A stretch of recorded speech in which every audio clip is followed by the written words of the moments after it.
Damn, he is just clapping everybody this episode.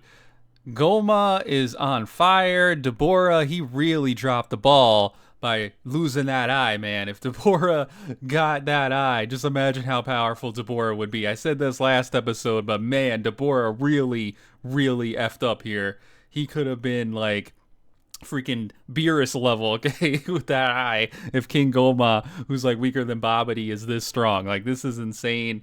Of course, we do get to see they do kind of, are able to get some hits on them here. This beautiful animation when they all team up. I love Vegeta getting the kick to the back. That reminds me of, with Cell and Broly when he kicks them in the neck.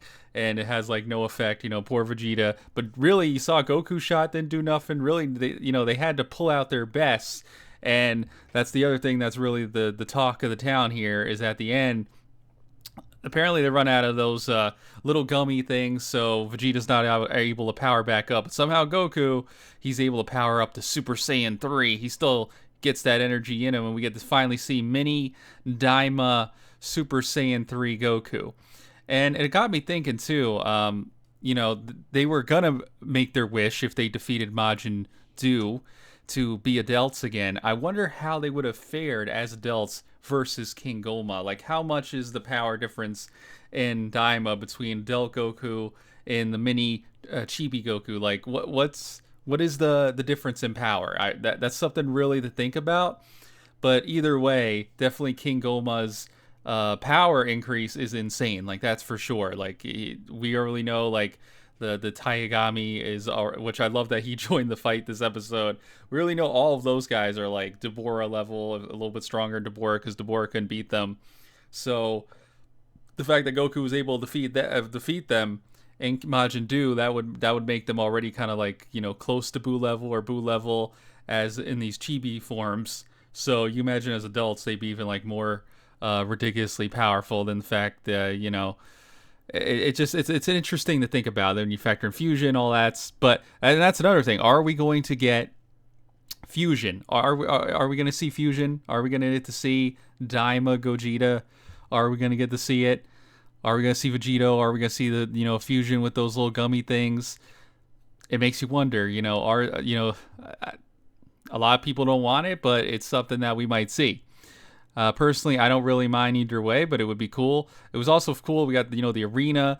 You got freaking Goma pulling out the arena this episode. Kind of reminds me of Cell there. I love the look that the old Namekian 2 gives to Taigami. Like, yeah, go ahead, bro. You can fight. He just gives him this smirk.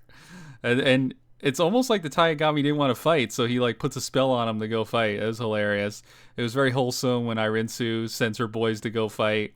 You got freaking Hybis looking all scared because like he knows that he effed up. Bulma confronting him. He's like, oh, who cares? It was just some stupid eye. Like freaking dumbass of the century over here. It was also really cool to see, Goku versus Buu. We got, Majin Buu and Goku. I mean, it was pretty even. So again, like in terms of the power scaling, Majin Buu is up there. Like he's maybe not quite at the level of, our Majin Buu, but he's pretty damn close, that's for sure. Like, he's pretty OP, and they even comment that him and Ku remind them of Buu, which is very funny. Piccolo noticed right away. And then, of course, we got Supreme Kai talking to Irinsu. They call her out on their plan. Like, oh, you had the same plan as that Degasu guy. And she's like, don't compare me to him, like, Degasu's the dumbass of the family. So that was kind of funny. But yeah, this was it was a really fun action-packed episode. We're getting to the climax here. I still wonder if King Goma is going to be the final guy. Man, he looks like a paratrooper here, a pride trooper. He does have this Jiren kind of look to him. I mean, really, he does look like an evil Jiren, like a clownish, ghoulish Jiren. But yeah, I wonder, is he going to be the final guy, or are we going to get one more guy? Is Irinsu going to pull something out? Somebody else going to come along? It just makes you wonder, like, really? Because we have a few more episodes that, this goes to episode 20 from my understanding. So it'll be interesting to see what happens. But yeah, I would give the episode a solid 10 out of 10, action-packed episode. Go give it a watch. It was amazing. I really couldn't find anything to complain about this episode. Maybe later I'll think of something. Right now I haven't watched anybody's reviews to influence me or anything like that. So, solid 10. But yeah, wherever you guys are, have a fantastic day and peace out.